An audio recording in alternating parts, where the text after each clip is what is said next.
नमस्कार मंडळी. भूतांच्या गोष्टी ऐकायच्या आहेत का? मग चला माझ्यासोबत. कुठे? भूतांच्या जगात. इतर यूट्यूब चॅनेलसाठी सूचना. आपल्या भूतांच्या जगात या चॅनेलवर प्रकाशित होणाऱ्या सत्य अनुभवांचे कॉपीराईट चॅनेलकडे असून कोणत्याही हिंदी अथवा मराठी चॅनलने विना परवानगी येथील सत्य अनुभव त्यांच्या चॅनेलवर प्रकाशित करू नये. आपण आज जो सत्य अनुभव ऐकणार आहोत त्याचे नाव आहे करणी. सदरील अनुभव 2001 साली कल्याणमध्ये राहणाऱ्या कैवारे कुटुंबाला आला आहे. मंडळींनो, कलियुगाचा फेरा सुरू आहे आणि या कलियुगात आपल्या नजीक अवतीभोवती राहणाऱ्या आपल्या शेजारपाजारच्यांना एवढंच नव्हे तर भावकीतल्या लोकांनासुद्धा आपली प्रगती पाहवत नाही. नवीन सोनं, दागदागिने, साडी, गाडी, स्वतःच्या मेहनतीने आपण काही जरी केलं तरी या जळक्या शेजाऱ्या पाजाऱ्यांचा चांगलाच जळफळाट होतो.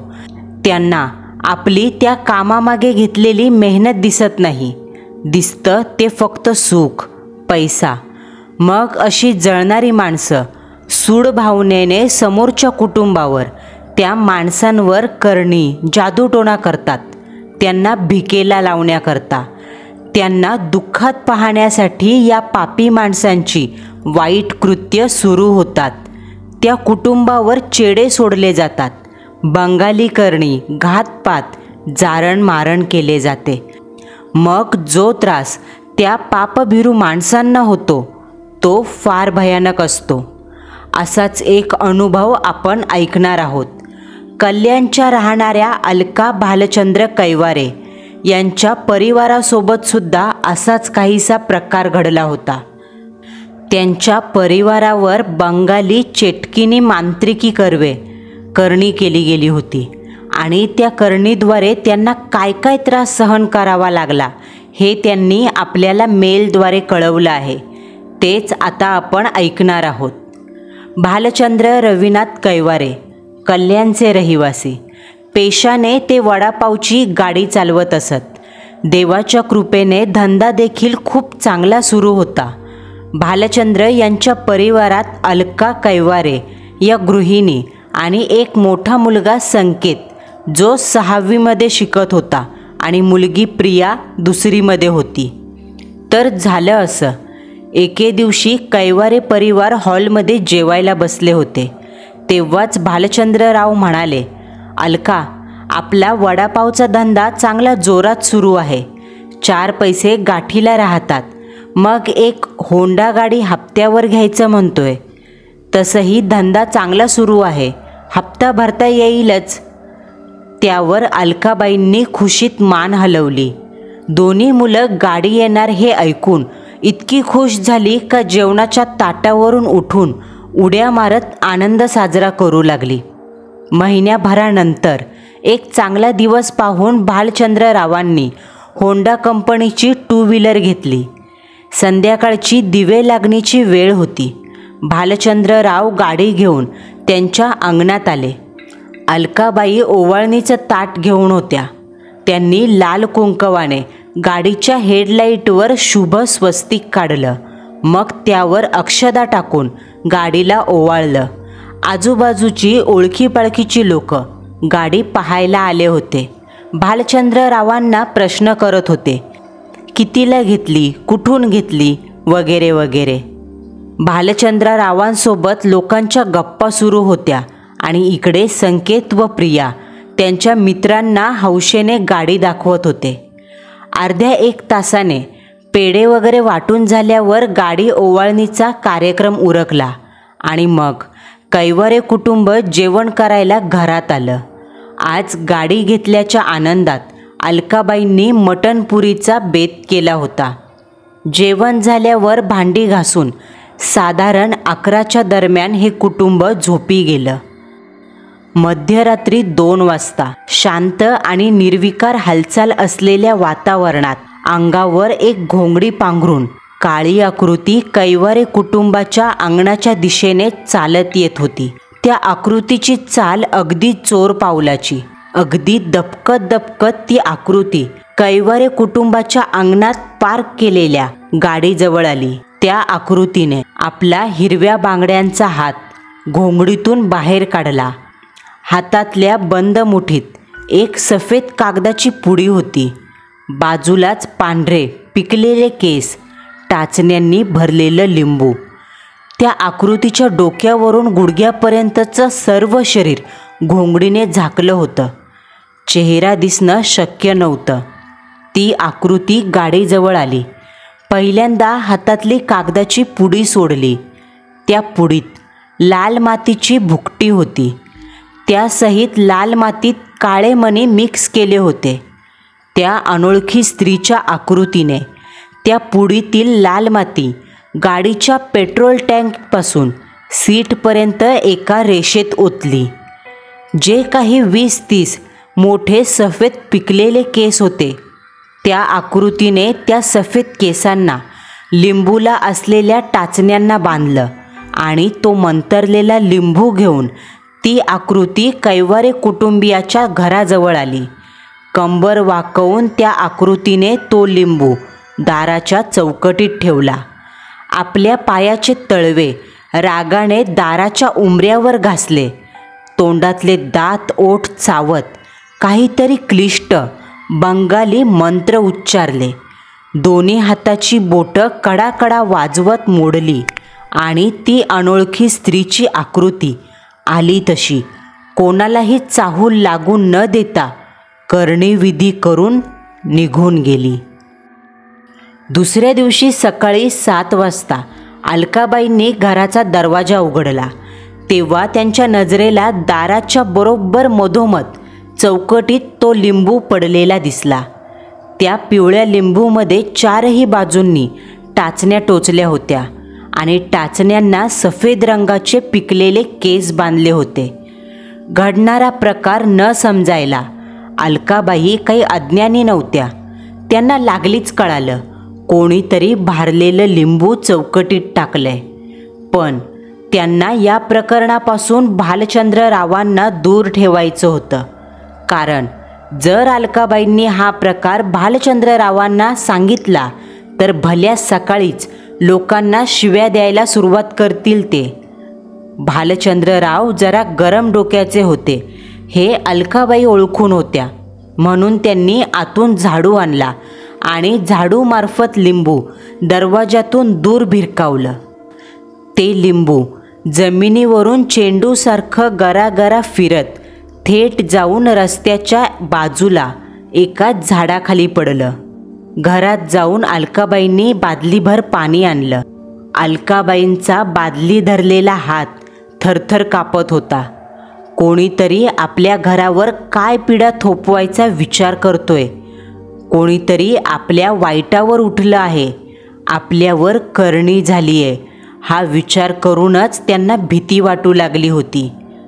अलकाबाईंचा करणी, भानामती या गोष्टीवर खूप विश्वास होता. त्यात जादूटोणा, करणी सोसलेल्या परिवाराबद्दलचे अनुभव त्यांनी आजूबाजूच्या बायकांकडून खूप वेळा ऐकले होते. थरथरत्या हातातल्या बादलीतलं पाणी अलकाबाईंनी चौकटीत जिथे तो लिंबू होता तिथे टाकलं. मनोभावे देवाला हात जोडून काही वाईट होऊन देऊ नको अशी विनवणी केली आणि घरात निघून गेल्या. अलकाबाई निघून जाताच त्यांच्या घरापासून जरा दूर 81 पावलावर घराच्या भिंती आडून एक स्त्री हे सर्व पाहत होती. तिच्या काळ्याशार ओठांवर एक कुत्सित विजयी भव आसुरी हास्य उमटलं. 9 वाजता भालचंद्रराव धंद्यासाठी म्हणून घरातून बाहेर पडले. गाडीजवळ येताच त्यांना सीटवर लाल रंगाची माती आणि त्या मातीत काळसर मणी दिसले. ती विचित्र भुकटी पेट्रोलच्या टाकीपासून सीटपर्यंत पसरली होती, जिला पाहताच भालचंद्ररावांच्या कपाळावर प्रश्नार्थक आठ्या आल्या. पण त्यांना वाटलं हवेने माती उडाली असेल. पण काळे मणी, हा काय प्रकार होता? काळे मणी हवेत कसे काय येणार? हा प्रश्न त्यांच्या मनात आला, पण धंद्याला जायला उशीर होतोय म्हणून जास्त विचार न करता त्यांनी एका कपड्याने सीटवर पसरलेली ती अशुभ बंगाली करणीची भुकटी साफ केली. भालचंद्ररावांनी सोबत एक मोठी पिशवी घेतली, ज्यात वडापाव बनवायचं सामान होतं. पिशवी गाडीवर ठेवून ते धंद्यासाठी निघून गेले. आता थेट संध्याकाळी परत येणार. सोबत संकेत, प्रिया दोन्ही मुलांना आज शाळेतून सुट्टी होती म्हणून दोघेही घरीच होते. दुपारी 12-12:30च्या दरम्यान संकेतचे मित्र त्याला बॅटबॉल खेळायला चल म्हणून आवाज देऊ लागले. संकेत आपल्या मित्रांसोबत क्रिकेट खेळायला निघून गेला. क्रिकेटचं मैदान म्हणजे संकेतच्या घरापुढचा रस्ता. त्याच रस्त्यावर मुलं क्रिकेट खेळायची. मुलांनी स्टंप ठोकले. क्रिकेटला सुरुवात झाली. संकेत फिल्डिंगसाठी जरा दूर उभा होता. त्याच्या मागे एक उंच झाड होतं. त्या झाडाच्या काळ्या सावलीत संकेत उभा होता. असं वाटत होतं जणू ती झाडाची सावली आत्ता संकेतला आपल्या बाहुपाशात जखडून घेईल. संकेतचं सर्व लक्ष बॅट्समनवर होतं. तोच बॉलरने बॉल फेकला आणि बॅट्समनने तो जोरात टोलवला. बॉल हवेत उडवला आणि हवेतून येणारा बॉल हा संकेतच्या दिशेनेच येत होता. संकेत वर पाहत पाहत हळूहळू मागे सरकू लागला. त्याच्या पाठमोऱ्या आकृतीपासून फक्त 10 पावलावर एक पिवळं लिंबू दिसत होतं. लिंबूला चारही बाजूंनी टाचण्या टोचल्या होत्या आणि त्या टाचण्यांना पांढरे केस गुंडाळले होते. संकेतचे मात्र दोन्ही हात वर असून त्याचं सर्व लक्ष हवेतून त्याच्या दिशेने येणाऱ्या बॉलवर होतं. मागे जमिनीवर त्याच्या पायाखाली काय पिढा घात घालून बसली यापासून तो अजाण होता. 2, 3, 4 आणि 5वं पाऊल टाकताच संकेतचा काळा बूट घातलेला पाय त्या लिंबावर पडला. पच असा आवाज होत लिंबू फुटलं. त्या फुटलेल्या लिंबातून लाल रंगाचं पाणी आलं. Out, out. संकेतने बॉलची कॅच पकडली. त्याला हे सुद्धा कळालं नाही का त्याच्या पायाखाली मंतरलेला लिंबू चिरडला गेला आहे. धावतच संकेत जल्लोष करायला मित्रांच्या दिशेने निघून गेला. इकडे जमिनीवर चिरडलेल्या त्या लिंबातून आता लाल काळं असं मिश्रित जाडसर पाणी बाहेर येत होतं. आणि त्याच वेळी संकेतला त्याच्या पाठीमागून एकदम गार हवेची झुळूक आली आणि जोरात अंगावर धडकली असं जाणवलं. त्याच्या पाठीच्या मणक्यातून थेट शरीरापर्यंत एक शहारा उभा राहिला. 1 सेकंदाकरिता संकेतचं सर्व शरीर थंडगार सुई दंडात घुसावी असं शहारलं. मेंदूला एक छोटीशी वेदना झाली. डोळे थेट वर जात बुबुळं आत घुसली. डोळे पांढरे फट्ट पडले. सर्व शरीरातलं त्राण जणू 1 सेकंदासाठी निघून गेलं. पाय निर्जीव झाले आणि संकेत खाडकन जमिनीवर कोसळला. बाकीच्या मुलांनी त्याला आधार देत जमिनीवरून उठवलं. काय झालं असं विचारलं, परंतु घडलेली क्रिया पार मतिबधीर करणाऱ्यातली होती. 5 सेकंदासाठी जे काही घडलं त्याने संकेतचा सर्व शरीरावरचा ताबा ढासळून गेला होता. मग अचानक त्याला काहीच न झाल्यासारखं एकदम ठणठणीत वाटू लागलं. मला कुठे काय झालंय? मी तर मस्ती करत होतो. संकेत दात काढत येड्या गबाळ्यासारखा हसला. 11 वर्षाचं पोर ते. मित्रांना वाटलं खरंच संकेत मस्ती करत होता. 2-3 मित्र जे घाबरले होते त्यांनी त्याला शिव्या घातल्या आणि परत सगळे मिळून खेळू लागले. त्याच दिवशी संध्याकाळी भालचंद्रराव कामावरून घरी आले. अलकाबाई किचनमध्ये काम करत होत्या. गाडीचा आवाज ऐकून संकेत, प्रिया, अलकाबाई तिघेही बाहेर आले. बाहेर येताच त्यांना दिसलं गाडीच्या ड्रायव्हर सीटवर कोणीतरी दुसरंच बसलंय आणि त्या अनोळखी इसमाच्या मागे भालचंद्रराव बसलेले. त्यांच्या उजव्या हाताला सफेद रंगाचं बँडेज गुंडाळलं होतं. त्या बँडेजवर निळ्या रंगाचं औषध लावलेलं दिसत होतं. थोड्या वेळाने भालचंद्रराव जेव्हा घरात आले तेव्हा त्यांच्याकडून समजलं काम करताना चुकून हातावर कढईतलं उकळतं तेल सांडलं. परंतु इतकी वर्ष भालचंद्रराव वडापावचा धंदा करत होते, मग कामाचा अनुभव असताना हे घडलं तरी कसं की यामागे काहीतरी वेगळं कारण होतं. त्या जादूटोणा केलेल्या स्त्रीच्या विधीने कैवारे कुटुंबाचा वाईट काळ सुरू झाला होता. काहीही असो, पण त्या दिवशीपासून कैवारे कुटुंबाच्या मागे दुःख, पीडा, संकट अगदी हात धुवून लागली. हात भाजल्याने भालचंद्रराव एक आठवडा घरीच होते. या आठवड्यात त्यांचा स्वभाव जरासा बदलल्यासारखा जाणवला. थोड्या थोड्या कारणावरून ते चिडचिड करू लागले.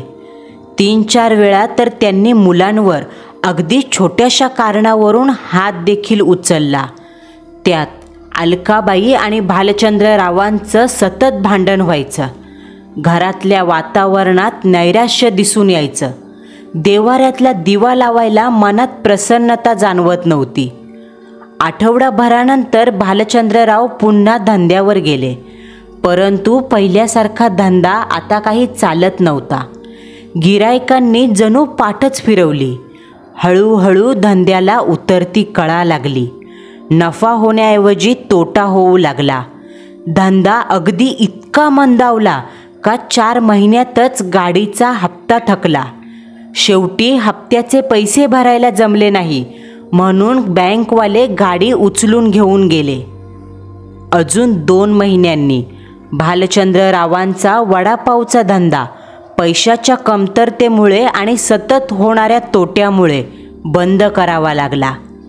आणि मंडळींनो, या 6 महिन्यामध्ये एक विचित्र गोष्ट अशी घडत होती का शरीरयष्टीने हाडकुळा असणारा संकेत दर अमावस्येला संध्याकाळ झाली रे झाली का जेवायच्या वेळी 2 लोकांचं जेवण एकटा जेवायचा.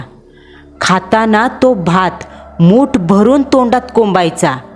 गाल फुगवून मचमच करत हावरटासारखा खात सुटायचा. खाताना त्याचे डोळे खविसासारखे अगदी लाल भडक व्हायचे आणि तोंडातून एक वेगळीच गुरगुर बाहेर पडायची. अलकाबाई संकेतला डॉक्टरांकडे घेऊन सुद्धा गेल्या, पण चेक केल्यावर रिपोर्ट अगदी नॉर्मल यायचे. डॉक्टर फक्त गोळ्या लिहून द्यायचे, ज्याचा काहीच फायदा होत नव्हता. दर अमावस्येला संध्याकाळ झाली का संकेतचा स्वभाव जेवायच्या टायमाला अगदी बदलून जायचा. त्याचे ते टपोरे पाणीदार डोळे अगदी लाल भडक व्हायचे. डोळ्यातल्या वाकड्या तिकड्या नसा अगदी स्पष्ट दिसायच्या. एके दिवशी अशाच अमावस्येला संध्याकाळी अलकाबाईंनी चिकन केलं होतं. 8:30 वाजता सगळीजणं जेवायला हॉलमध्ये बसली. संकेतसुद्धा बसला. अलकाबाईंनी चिकनचे 2-3 पीस, भात आणि रस्सा असं ताट संकेतला दिलं. मांस पाहताच संकेतला न जाणो काय झालं, त्याच्या तोंडाचा आ वासला. डोळे जराशे मोठे झाले. त्या हावरट उघड्या तोंडातून लाळ गळू लागली आणि तोंडातील गुलाबी जीभ कुत्र्यासारखी आत बाहेर करत असा आवाज करत संकेत जीभ तोंडातून बाहेर काढत होता. त्याच्या तोंडातून टपकणारी लाळ जेवणात पडत होती. काहीशा विचित्र आश्चर्यमय नजरेने अलकाबाई, प्रिया, भालचंद्रराव तिघेही संकेतकडे पाहत होते. तोच संकेतने दोन्ही हातांच्या पंजांनी जेवढं मावेल तेवढा भात मुठीत भरला आणि अगदी भुकेल्या हैवानासारखा गाल फाटेस्तोवर तोंडात जितका जाईल तितका कोंबू लागला. विचित्र आवाज करत एखाद्या दैत्यासारखा संकेत घास चावू लागला. त्याच्या ओठांना भाताची शीतं कालवण लागलं होतं. तोंडातून भाताची शितं जमिनीवर पडत होती. बका बका घास तोंडात कोंबत संकेतनं ताटातलं जेवण संपवलं. बाकीचे 3 जण उघड्या डोळ्यांनी संकेतची अवस्था पाहत होते. तोच संकेतने आपलं ताट दूर फेकलं. असा भेसूर आवाज होत ताट जमिनीवर पडलं. संकेतने दोन्ही हातांनी कालवणाचा टोप उचलला आणि राक्षस कळशीतून खून प्यावा तसा कालवण नरडीत ओतू लागला. कालवण गरम तिखट असून सुद्धा त्याचं तोंड भाजत नव्हतं. डोळे मात्र लाल झाले होते. ए संक्या, मेल्या, काय पोरकटपणा लावलायस? अलकाबाई जरा रागातच म्हणाल्या. पण अलकाबाईंच्या बोलण्यावर संकेतनं लक्ष दिलं नाही. कालवण संपताच त्याने रिकामा टोप दूर फेकला आणि प्रियाचं ताट हिसकावून घेतलं. त्याचं हे वागणं पाहून भालचंद्ररावांना खूप राग आला. ताडकन ते जेवणाच्या ताटावरून उठले. उठताच त्यांनी समोर खविसासारखा मांडी घालून बका बका अन्न तोंडात कोंबणाऱ्या संकेतच्या पाठीत लाथ घातली. लाथ पाठीत बसताच ताट हातातून खाली पडलं. सर्व अन्न जमिनीवर सांडलं. संकेतला पडलेल्या लाथेचं काही नव्हतं. तो खाली सांडलेलं अन्न मुठीने उचलून खाऊ लागला. त्याच्या तोंडातून एक अस्पष्ट अशी भयानक मन हादरवणारी गुरगुर बाहेर पडू लागली. खाली फरशीवर पडलेलं अन्न तो भुकेल्या जनावरासारखं खात सुटला. हे दृश्य पाहून सर्वांना संकेतची किळस आली. भालचंद्ररावांनी त्याला तसंच हाताला धरून जागेवरून उठवलं आणि त्याच्या पाठीत 2 रट्टे बसवले. कार्ट्या असं म्हणत त्याला रूममध्ये बंद करण्यासाठी घेऊन जाऊ लागले. परंतु संकेतच्या अंगात जणू 10 हत्तींचं बळ आलं होतं. तो जागेवरून उठता उठेना. भालचंद्ररावांनी त्याला जागेवरून हलवण्याचा पुरेपूर प्रयत्न केला, पण नाही. त्याची पावलं जणू जमिनीला चिकटून बसली होती. ते ध्यान वीतभरसुद्धा हलत नव्हतं. आणि शेवटी जे घडलं त्या घटनेने तिथे उपस्थित सर्वांच्या अंगावर काटा उभा राहिला. तोंडातले दात ओठ खात डोळे वटारून हळूच संकेतने वडिलांकडे पाहिलं. त्याची ती लाल रंगाची नजर पाहून भालचंद्ररावांचं सुद्धा भीतीने पाणी झालं. 11 वर्षाचं पोर ते, खेळण्या बागडण्याचं वय. त्या पोराची ती जरब बसवणारी नजर पाहता भला मोठा माणूसही गार झाला. संकेतचे ते उग्र भयानक रूप पाहून सगळेच गारठून गेले. भालचंद्ररावांची तर वाचाच बसली. एक क्षण त्यांच्या मनात विचार आलाही, हा आपला मुलगा नाही. तुझी हिम्मत कशी झाली रे? माझा हात पकडतोस हां?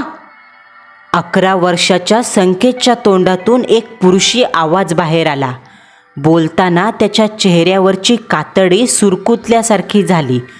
जणू संकेतच्या देहात इतके महिने लपून बसलेली ती घुमसती शक्ती आज तिचा उद्रेक झाला.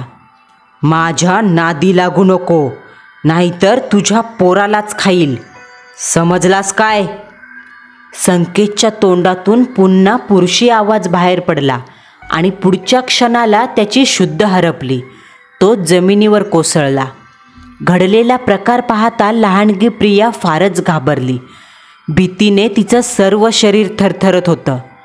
बेशुद्ध झालेल्या संकेतच्या चेहऱ्यावर अलकाबाईंनी पाणी मारलं.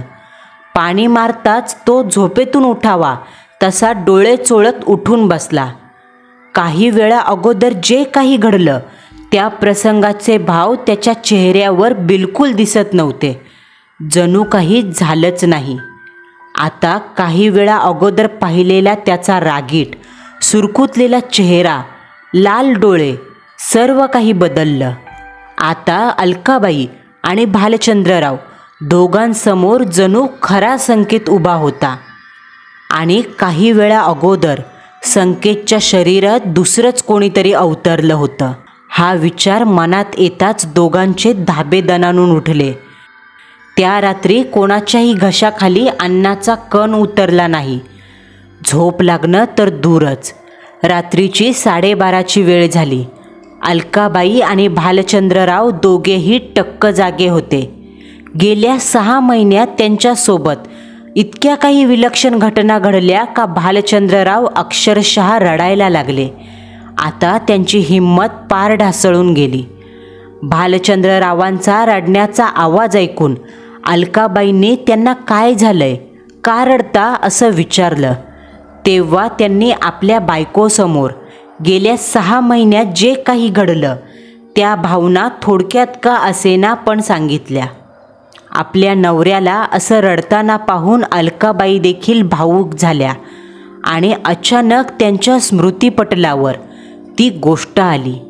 तो चौकटीत उतरवलेला लिंबू, त्याच संध्याकाळी भालचंद्ररावांचा भाजलेला हात आणि मग तेव्हापासून संकेतचं बदललेलं वागणं, दर अमावस्येला बदलत जाणारं रूप, घरात झालेले वाद, पाण्यासारखा खर्च झालेला पैसा, मंदावलेला धंदा, सर्व कोसं डोळ्यासमोर तरळून गेलं. हीच योग्य वेळ असं समजून अलकाबाईंनी भालचंद्ररावांना 6 महिन्या अगोदर घडलेला तो लिंबूचा प्रसंग सांगितला आणि मग आपल्या परिवाराची झालेली अवस्था ऐकवली.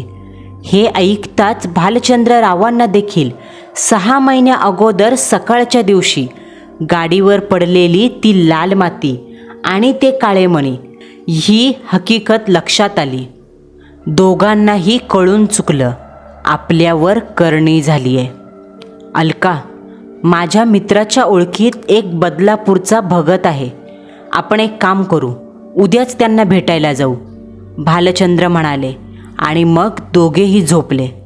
सकाळ झाली तसे प्रिया आणि संकेत नेहमीप्रमाणे शाळेत निघून गेले. आता दोन्ही मुलं संध्याकाळी 5:30ला घरी येणार होती, म्हणून अलकाबाई आणि भालचंद्रराव दोघेही बदलापूरला त्या भगतच्या घरी पोहोचले.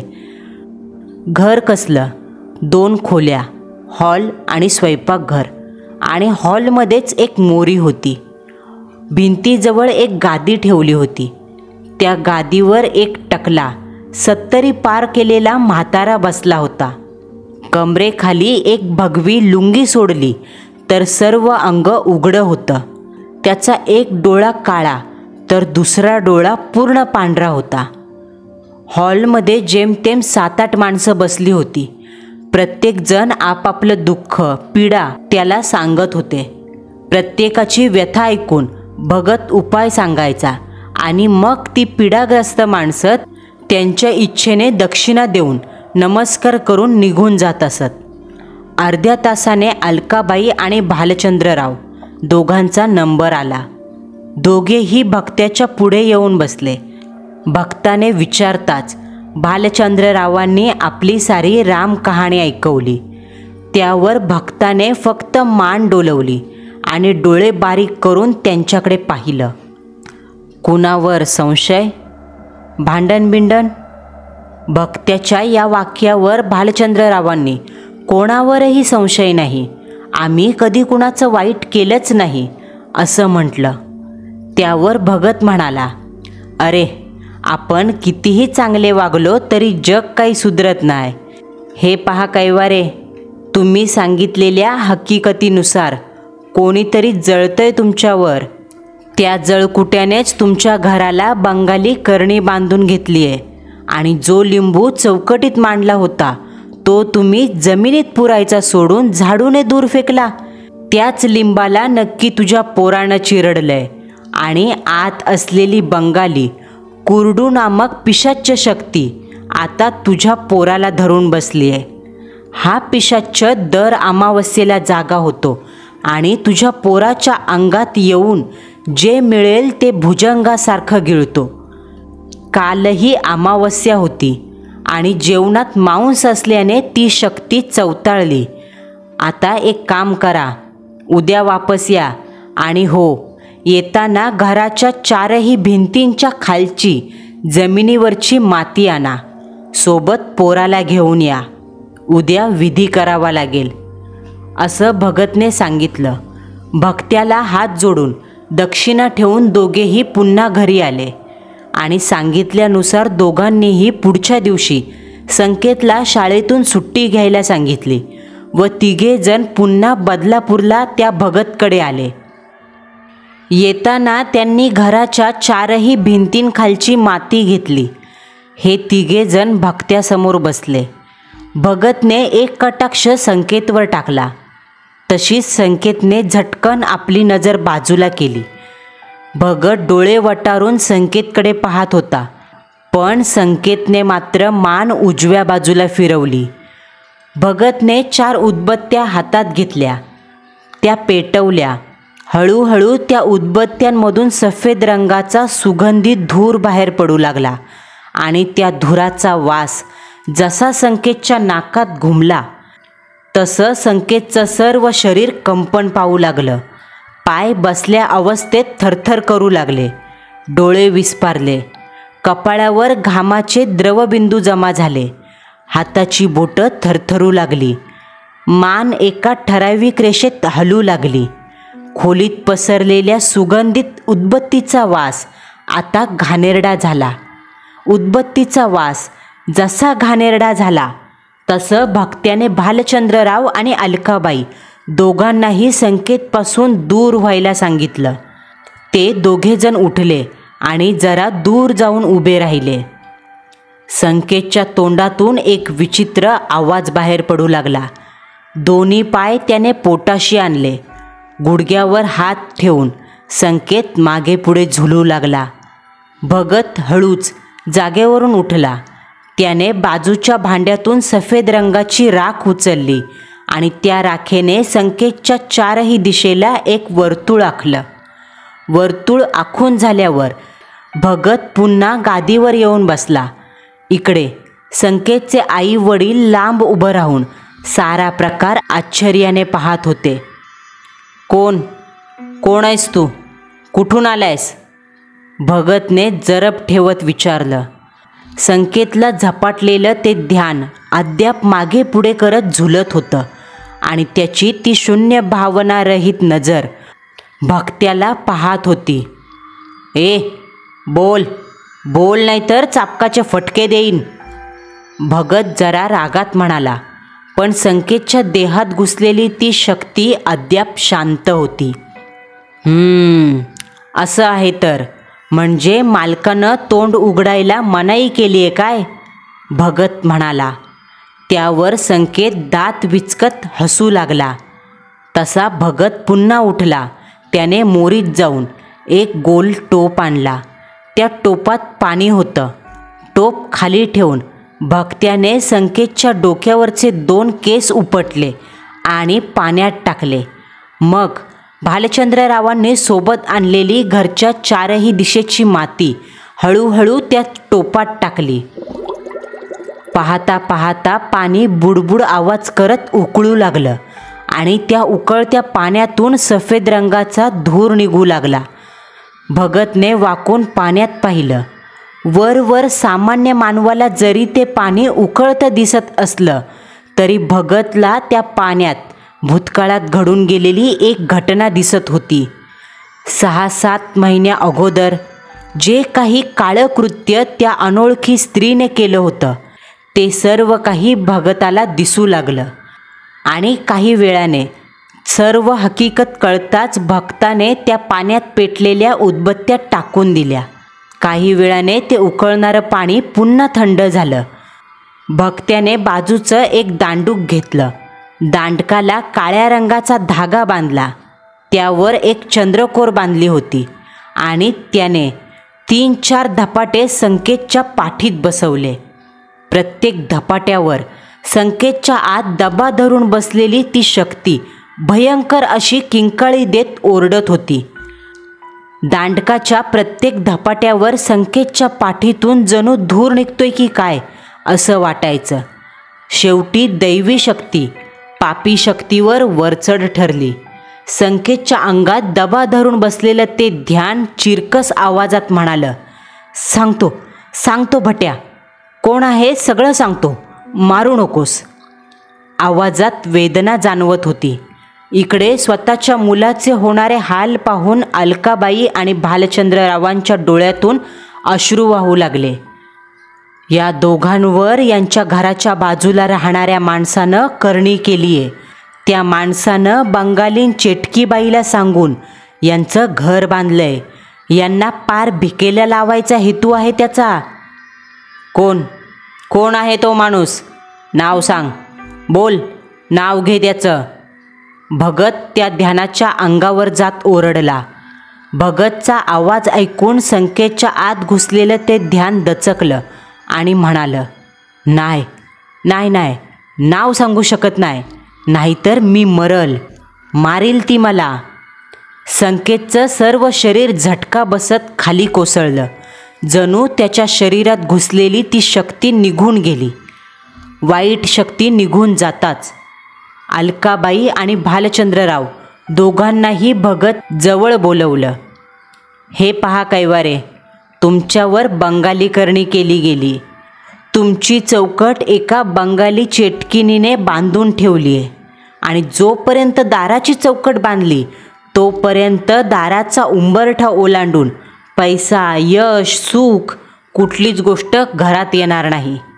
यावर एकच उपाय, उलटण. करणी उलटवावी लागेल. ज्याने केली त्याला भोगता येईल. बोला, काय म्हणता? भक्ताने असं विचारताच अलकाबाई आणि भालचंद्रांनी एकमेकांकडे पाहिलं. नाही म्हटलं तरी पूर्ण आयुष्यभर हा त्रास सहन करावा लागणार. पोरांची आबाळ, पुढच्या पिढीच्या आयुष्याची राख रांगोळी व्हायला निघाली होती. आणि तसंही समोरच्या ज्या कोणी पापी माणसाने आपल्यावर करणी केली त्याने आपला थोडा तरी विचार केला होता का, जो आपण त्याचा विचार करावा? या विचाराने अलकाबाई आणि भालचंद्रराव दोघांनी करणी उलटवायची परमिशन दिली. भक्ताने त्या विधीकरता 1000 रुपये घेतले आणि ते घेताना असं सांगितलं देखील, या कामाची दक्षिणा घेतल्याशिवाय कामाला यश प्राप्त होत नाही, म्हणून पैसे घेतोय.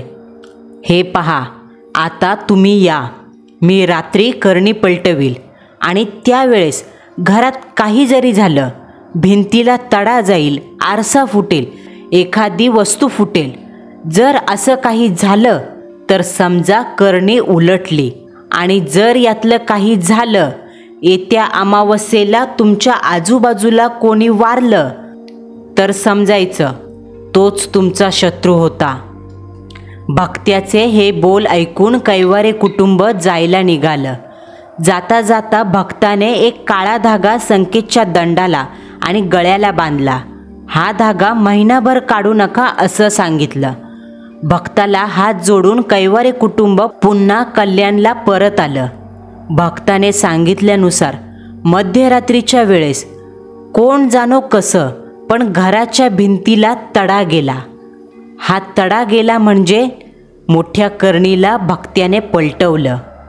अलकाबाई सांगतात, करणी पलटवताच 5 दिवसानंतरच त्यांना वडापावची खूप मोठी ऑर्डर मिळाली.